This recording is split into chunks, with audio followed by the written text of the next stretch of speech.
Hi viewers, welcome to our channel. Present మనతో పాటు ప్రముఖ ప్రొడ్యూసర్ త్రిపుణి చిట్టిబాబు గారు ఉన్నారు. వారితో ఒకసారి మాట్లాడదాం. సార్ నమస్కారం సార్. నమస్తే. సార్, మంచు ఫ్యామిలీలో వివాదాలు ఉన్నాయని చెప్పేసి అది ఎప్పటి నుంచో కూడా జరుగుతూ ఉంది. అయితే ఈ రోజు ఒక సెన్సేషన్, ఇలా ఫ్యామిలీలో వివాదాలు బగ్గుమన్నాయి సార్. అది కూడా మంచు మనోజ్ గారు తన తండ్రి మోహన్ బాబు గారు తను కొట్టారని పోలీస్ స్టేషన్కి గాయాలతో వెళ్ళి కంప్లైంట్ చేశాడని చెప్పేసి వార్త వైరల్ అయింది. మోహన్ బాబు గారు కూడా తన కొడుకు మంచు మనోజ్పై దాడి చేశాడని చెప్పేసి ఆయన కూడా పోలీస్ స్టేషన్ కి వెళ్ళి కంప్లైంట్ చేశాడని చెప్పేసి రూమర్స్ అమ్మా. ఎవరు కంప్లైంట్ చేయలేదు, అతను కంప్లైంట్ చేయలేదు, ఇతను మోహన్ బాబు కంప్లైంట్ ఇవ్వలేదు. ఏంటంటే ఎవరో అసిస్టెంట్ ఎవడో పక్కన ఉన్నవాడు గబుకుని మోహన్ బాబు తండ్రిగా కొడుకుని మందలించడానికి ఒక విషయం మీద చర్చకు వచ్చాడు. జరిగింది. వాళ్ళు తండ్రి కొడుకులు, బయట వాళ్ళు కాదు కదా, వ్యాపార పార్ట్నర్స్ కూడా కదా, తండ్రి కొడుకులు. ఒక కొడుకుని తండ్రి మందలించడమో చేసుకుంటామో తప్పు కాదు, చట్టం వ్యతిరేకం కాదు కదా. చేసుకున్నాడు. ఈ లోపల ఎవరో కంగారు పడిపోయి అసిస్టెంట్లు ఉంటారు కదా, వాళ్ళ బాడీ గార్డులు ఎవరో అసిస్టెంట్లు అక్కడ ఏదో ఫోన్ చేశారు. ఎక్కడికి ఫోన్ చేశారు? 100కి ఫోన్ చేశారు. 100 ఫోన్ చేసి సెక్యూరిటీ కావాలన్నారు, సెక్యూరిటీ పంపించారు. అంతే తప్పితే కేసులు కంప్లైంట్లు ఎవరు పెట్టుకోలే. ఎవడు కేసు పెడతాడు? మనోజ్ కనుక అలా నాన్న మీద కేసు పెడితే నేనే వెళ్ళి తంతాను మనోజ్ని. బుద్ధి జ్ఞానంతో ఈ ఇంటిని అలా రోడ్డు మీద తీసుకొస్తావా అని. బుద్ధి లేని పని, అదేం జరగలేదు. వాడెవడో ఫోన్ చేశాడు. ఆ ఫోన్ చేయడం వల్ల గాయాలు, రక్తాలు ఇవన్నీ ఏం కావులే. గొడవ జరిగిన వాస్తవం, గొడవ జరుగుద్ది. అది ఆస్తులు గీస్తులు ఆ పిల్లాడి. ఇప్పుడు ఆ పిల్లాడు మోహన్ బాబు పిల్లల్లో విష్ణు ఒక పద్ధతిలో ఉన్నాడు, ఒక పద్ధతిలో వెళ్తున్నాడు లైఫ్లో. రోజు పద్ధతిగా మాట మంచి తీరు అనే పద్ధతికి వెళ్తున్నాడు. ఈ పిల్లాడేమో కొంచెం రిఫ్రాఫ్, కొంచెం అల్లరి, టెంపర్మెంట్లు, గొడవ, ఏది వినడు, ఒక type of character, temperamental character. అందువల్ల అతనితో మొదటి నుంచి కూడా మొదటి పెళ్ళి, అలాగే గొడవలు. తర్వాత ఇప్పుడు రెండో పెళ్ళి, వద్దు నాన్నగారు వద్దు అని చెప్పినా వినకుండా నేను చేసుకుంటానని చేసేసుకున్నాడు. ఆ పెళ్ళికి అందుకని మోహన్ బాబు కూడా వెళ్ళలేదు. ఆ పెళ్ళి వద్దు, ఈ పిల్ల మనం కరెక్ట్ కాదు, ఈ పిల్ల విడిపోవడంలో కూడా కారణాలు వేరు, ఆ కారణాలు తెలుసుకుంటే మనకు కరెక్ట్ కాదు, ఆ పిల్ల టెంపర్మెంట్ అలాంటివి వద్దు అంటే వినలేదు. ఇప్పుడు ఆ పిల్ల అదే తెలుస్తుంది. ఆ పిల్ల ఇన్స్టిగేషను, ఆ పిల్లకి గెలను, వీడు వచ్చి నాకు అది కావాలి ఇది కావాలి అడగను, నాకు అది రాసి ఉండి ఇది రాసి ఉండి అన్నాడు. నీకు ఇచ్చింది ఇచ్చేసా, ఇంకా నీకు ఇచ్చేది అంతా నేను తదనంతరమే, నా తదనంతరం ఎవరెవరికి వెళ్ళాలో రాసిస్తాను. అది మీరు రాసిస్తారో నమ్మకం లేదు నాకు, మీరు విష్ణుకే రాసి ఇచ్చేస్తారు, నాకెవరు ఇప్పుడే రాసి ఉంటాయి. అదేంటి ఈయన బతికుండగా నేను రాసి ఇచ్చేస్తారు ఎవరు నేను పిచ్చితనంగా. అవన్నీ అలాంటి చిన్న చిన్న విషయాలు, ఇంకా వివరాలు చాలా ఉన్నాయనుకో, ఆ వివరాలు మనం మాట్లాడుకోకూడదు. ఇంట్లో ఆస్తులు సంపాదించిన ఇంట్లో బిడ్డలు 2-3 బిడ్డలు ఉంటే ఏ ఇంట్లో అయినా ఇది జరుగుద్ది. అంబానీ సోదరుల్లోనే అనిల్కి పెద్ద అంబానీకి గొడవలు ఇవ్వ, వాళ్ళిద్దరూ ఆఖరికి గొడవలు పడ్డారు, వెళ్ళారు. మళ్ళీ అనిల్ అంబానీ కాపాడటానికి మళ్ళీ ఈ పెద్ద అంబానీని డబ్బులు కట్టాడు, తమ్ముడు కాపాడుకున్నా. సో ఇవన్నీ ఆస్తులు గొడవలు ఉంటాయి, మళ్ళీ కలిసి ఉంటారు, ఇవే విషయం. ఈ ఆస్తులు గొడవ డబ్బు సంపాదించినాకమ్మా, ఇవాళ ఈ ఆస్తుల కోసమని గొడవ పడుతున్న తల్లిదండ్రులు కానీ, తండ్రి కొడుకులు కానీ, అన్నదమ్ములు కానీ ఎంతమంది ఉన్నారు అని ఆంధ్రదేశంలో లెక్క 190 మంది చేసుకుంటారు. ఇది మామూలు. నీ ఇంట్లో అయినా నా ఇంట్లో అయినా మన స్థాయికి తగినట్టు, నీ స్థాయికి తగినట్టు, ఏ స్థాయికి తగినట్టు ఆ స్థాయికి డబ్బు సంపాదిస్తే, ఆ తండ్రి సంపాదించిన ఆస్తి తాత సంపాదించాడు అనుకో, అది ఆటోమేటిక్గా వారసత్వం వెళ్ళిపోతుంది. తండ్రి సంపాదించిన ఆస్తి, మోహన్ బాబు తన స్వశక్తి, వాళ్ళ నాన్న ఇచ్చిన ఆస్తి ఏం కాదు, సింగిల్ పైసా వాళ్ళ నాన్న ఇవ్వాల, ప్రతి రూపాయి తను కష్టపడి తన దాంట్లో సంపాదించి. సో అతని ఇష్టం ఎవరికి ఏమి ఇవ్వాలో. తాతల ఆస్తి అయితే ఆటోమేటిక్గా మన వాళ్ళకి వచ్చేస్తుంది. కానీ అలా కాదే, ఈ తాతది కాదే, తన కష్టం తను ఎవరికి ఇవ్వాలో ఇచ్చాడు. నీకు ఇవ్వాల్సి నీకు ఇచ్చాడు, తనకి ఇచ్చాడు, కూతురికి ఇవ్వాల్సింది కూతురిచ్చాడు. వాళ్ళిద్దరూ నిలుపుకుంటున్నారు, నువ్వు నిలుపుకోలేకపోతున్నావు. దానికి ఏదో అది కావాలంటే నర్మా అని చెప్పి గొడవపడ్డారు. ఏదో ఎక్కువ మాట్లాడితే ఫాటర్ని ఒకటి వేసి ఉంటాడు. మోహన్ బాబుకి పక్షపాతం లేదు. నాకు తెలిసిన మోహన్ బాబుకి తన దగ్గర పనిచేసే వాళ్ళ దగ్గర పక్షపాతం చూపించాడు.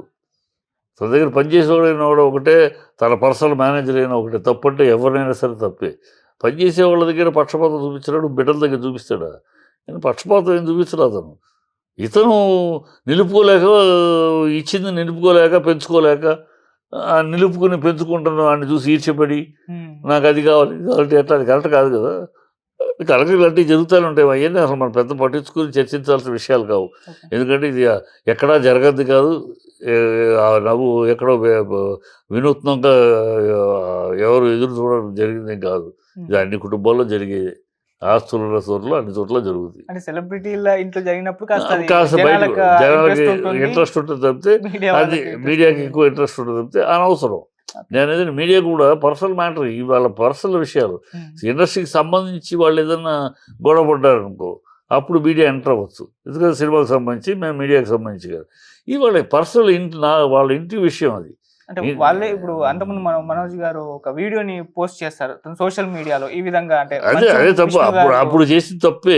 ఉమ్, అప్పుడే కోపడ్డాం అందరం. అలాంటి ఏం పిచ్చి వద్దా ఏదన్నా కూర్చొని మాట్లాడుకోవాలని మీడియాకి రిలీజ్ చేయటువంటి దరిద్రంగా ఇంటి విషయాలు ఇంట్లో అప్పుడు కోపడ్డాం. ఆగిపోయాడు. ఉమ్, మళ్ళీ ఇప్పుడు నేను చేయలేదు, ఎవరో పంపించారు, నేనే ఫోన్ చేయలేదు, ఎవరో ఫోన్ చేయి ఇక్కడ నా అసిస్టెంట్ ఎవరో టప్పని ఫోన్ కొట్టేశారు భయపడి అని అంటాడు.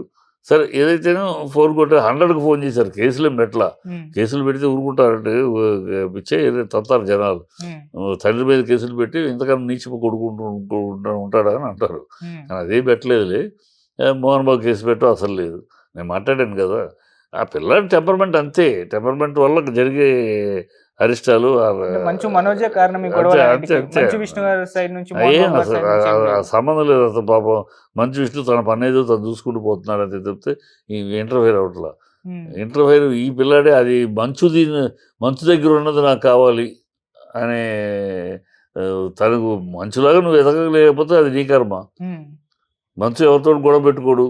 అందరితోటి మంచిగా ఉంటాడు. అందరూ బాగుండాలి అందులో నేను ఉండాలి అన్నట్టు అందరితోటి బాగుంటాడు, పెరుగుతున్నాడు. నువ్వేమో అది కాదు, నువ్వు పెద్ద సుప్రీం అన్నట్టు, నువ్వు అన్నీ తెలిసినట్టు, నీకు ఈగో ఎక్కువ, అహంభావం ఎక్కువ, అహంకారం ఎక్కువ. నీకు ఏముందని అహంకారం? నువ్వేమి హిట్లు ఇచ్చావని నీకు అహంకారం? ఏమి హిట్లు ఇచ్చావని అన్నీ నాకే తెలుసు. డైరెక్షన్ చేయనివ్వు, మ్యూజిక్ డైరెక్టర్ మ్యూజిక్ చేయనివ్వు, కెమెరా పని చేయనివ్వు, అన్నీ నువ్వే వెళ్ళి పెడతావు. రైటర్ రాయనివ్వు, అన్నిటికీ ఇలా రాయండి అని అలాగే నాశనం అయిపోయాడు. ఉమ్, కనుక అక్కడ తన యొక్క అనవసరం ఈగో వల్ల అన్నీ తనకు తెలుసు అనే దీనివల్ల దెబ్బతిన్నాడు. ఓకే. ఇప్పుడైనా బుద్ధి తెచ్చుకుని కరెక్ట్గా మళ్ళీ ఒక సెటప్ చేసుకుంటే బాగుంటుంది. అది చేయట్లా పిల్లాడు చేయకపోతే ఇంకా ఇలాంటి అరాచకాలు అసహ్యం పనులు. ఓకే సార్, మోహన్ బాబు గారు మీరు కాస్త దగ్గరే కాబట్టి ఆయన ఈ గొడవ తర్వాత మీతో మాట్లాడారంటే దీని గురించి ఏమన్నా? నేనే మాట్లాడమ్మా. నేనే ఫోన్ చేసి ఏంటన్నా ఏంటి విషయం నేను మాట్లాడా. అందువల్ల వివరాలని తెలిసి నాకు ఉమ్, ఏమన్నారు సార్? ఏమన్నా ఆయన బాధపడతారు. ఏ తండ్రి ఏం చేస్తాడు? ఉమ్, ఇదేం బాధ, ఇదేం కర్మరా మనకి. ఇద్దరికి బిడ్డలు ఉంటే ఇద్దరు శుభ్రంగా ఉంటే సంతోషంగా ఒకటి ఇట్లా ఇలా తయారైతే ఏం చేయాలి, ఏది భరించాలో నేను ఇంకా అని బాధపడ్డాడు పాపం. అంతే కదా. ఏం చేస్తాడు? ఏ తండ్రి అయినా అంతే కదా. అవును. భానుబాబు అయినా తండ్రే కదా. ఇద్దరు బిడ్డలు, ముగ్గురు బిడ్డలు, తండ్రి మరి ఉంటుంది కదా. తండ్రిగా బాధపడ్డాడు. ఏం చేస్తాం, తప్పదు, భరించాలి అంతే. ఓకే సార్, సోషల్ మీడియాలో అంటే కొంత కామెంట్స్ మేము చూస్తూ ఉంటే సార్, అంతకుముందు మనోజ్ గారు రిలీజ్ చేశారు ఒక వీడియో, తర్వాత అది ఒక రియాలిటీ షో అని చెప్పేసి వాళ్ళే అనౌన్స్ చేశారండి కవర్ చేసుకోవడానికి. ఇప్పుడు కూడా ఈ గొడవ ఏదో కన్నప్ప ప్రమోషన్ కొరకు చేస్తున్నారేమో అన్నట్టుగా చిన్న చిన్న కామెంట్స్ సోషల్ మీడియాలో ప్రచారం ఇవన్నీ చూస్తున్నాం సార్. దీని కన్నప్ప కోసం ప్రమోషన్ అంటే తను కూడా ఉండేవాడుగా, మంచి విషయం. ఉండేవాడు కదా. ఏడు కట్టు కథలు అల్లేస్తూ ఉంటారు మన సోషల్ మీడియాలో. ఏముంది దేనికి? అబ్దుల్ కలాంకి అమావాస్యకి ముడి పెట్టేస్తారు, మోకాలకి బోడిగుండు ముడి పెట్టేస్తారు, ఏదో ఆగుతూ ఉంటారు కదా. ఏమీ అలా ఏం కాదు. సినిమా ప్రమోషన్కి వెళ్ళి కొడతాడు కొడుకుని. ఏదైనా ప్రమోషన్ ఉంటే ఆ ప్రమోషన్ కోసం విష్ణు ఉంటాడు. విష్ణు వాళ్ళిద్దరు కొట్టుకుంటాం, ఆ సినిమాని గురించి చర్చించటం అలాంటిది ఏదో ఉంటుంది కావాలంటే. అది ఉన్న పిచ్చి మాటలు. ఇక్కడ అతను ఈర్ష్య అసూయలతోటి రగిలిపోతున్నాడు. మోహన్ బాబు ఇచ్చిన దాంతో తనేమో పెరుగుతున్నాడు, అన్నయ్య ఏమో ఒక పెరుగుతున్నాడు, తను పెరగలేకపోతున్నాడు. ఆ ఈర్ష్య అసూయతోటి చేసే సిద్ధిలాసాలు అంతే. Okay sir.